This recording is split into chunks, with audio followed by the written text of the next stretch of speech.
आज बात करते हैं हिमाचल प्रदेश की। पहाड़ों और घाटियों की ये खूबसूरत जमीन जो कभी दर्जनों अलग अलग रियासतों में बंटी हुई थी, आखिर एक होकर वो राज्य कैसे बनी जिसे आज हम सब जानते हैं। चलिए इसकी दिलचस्प कहानी को समझते हैं। तो ये जो सफ़र था ना, ये कोई सीधी सादी सड़क नहीं थी। इसकी शुरुआत हुई 1948 में, जब छोटी छोटी रियासतों को मिलाकर एक प्रांत बनाया गया। फिर एक मुश्किल दौर आया जब ये केंद्र शासित प्रदेश बना। 1966 में इसका आकार काफ़ी बड़ा हो गया और आखिरकार 1971 में इसे अपना मुकाम मिला। इनमें से हर तारीख हिमाचल के संघर्ष की कहानी का एक अहम मोड़ है। अच्छा, तो हिमाचल कैसे बना ये समझने के लिए हमें थोड़ा पीछे जाना पड़ेगा। भारत की आज़ादी से भी पहले के वक्त में, जब ये पहाड़ी इलाका कई छोटे बड़े राज्यों का एक मिला जुला नक्शा हुआ करता था। जरा सोचिए, एक ऐसा नक्शा जिस पर छोटी छोटी रियासतें हैं, हर एक का अपना राजा और इन सब के ऊपर ब्रिटिश हुकूमत। लेकिन मजे की बात यह है कि इस राजशाही के नीचे, इन पहाड़ों की मिट्टी में लोकतंत्र की जड़ें बहुत पुरानी और गहरी थीं। एक दिलचस्प विरोधाभास है ना? और हाँ, ये सिर्फ कहने की बात नहीं है।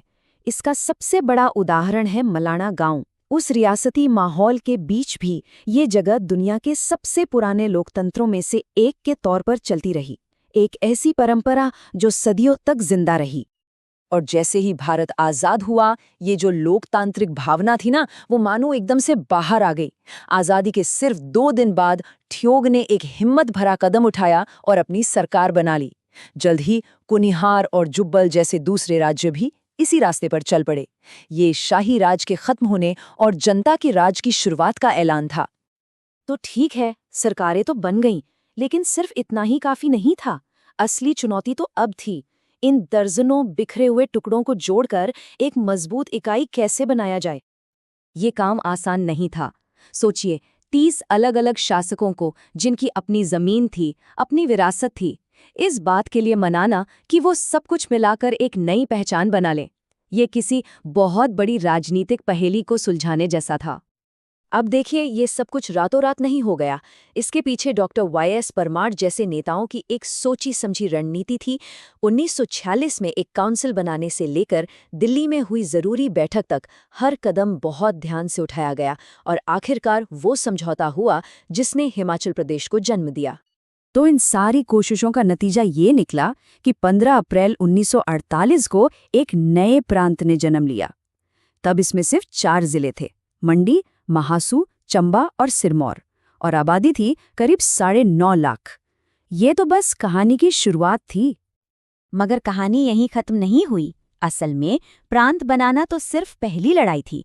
नया हिमाचल अब अपने वजूद को बचाने के लिए एक लंबी लड़ाई में उलझ गया, क्योंकि इसका भविष्य पूरी तरह से अनिश्चित था।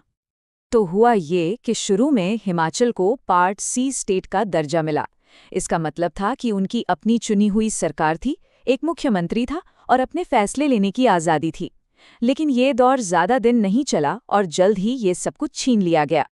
लेकिन फिर आया साल 1954 और इसके साथ आया सबसे बड़ा खतरा।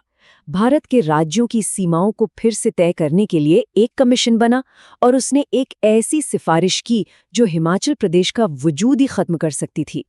सिफारिश क्या थी? सिफारिश थी कि हिमाचल को उसके पड़ोसी और उससे कहीं ज्यादा बड़े राज्य पंजाब में मिला दिया जाए। ये सिर्फ एक प्रशासनिक फेरबदल नहीं था, ये हिमाचल के अस्तित्व पर सवाल था। क्या हिमाचल अपनी अलग पहचान खो देगा? और बस यहीं पर डॉक्टर परमार का नेतृत्व सामने आया। उन्होंने एक बहुत बड़ा राजनीतिक दांव खेला। वो सीधे प्रधानमंत्री नेहरू के पास गए और हिमाचल के अलग पहचान के लिए जोरदार दलीलें दी। वो नेहरू जी को ये समझाने में कामयाब रहे कि विलय न किया जाए, भले ही इसकी कीमत उन्हें अपनी सरकार भंग करके क्यों न चुकानी पड़े। तो चलिए, अस्तित्व तो बच गया।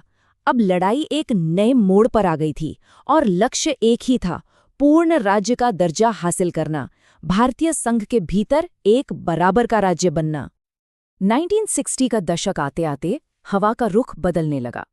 पहले तो स्थानीय सरकार बहाल हुई, जिससे सत्ता वापस हिमाचल के लोगों के हाथ में आ गई। और फिर 1966 में एक बहुत बड़ी घटना हुई। जब पंजाब का पुनर्गठन हुआ तो उसके पहाड़ी इलाके जैसे कांगड़ा, कुल्लू, शिमला हिमाचल में मिला दिए गए। रातों रात हिमाचल का नक्शा और आबादी दोनों बढ़ गए और पूर्ण राज्य का उसका दावा और भी मजबूत हो गया।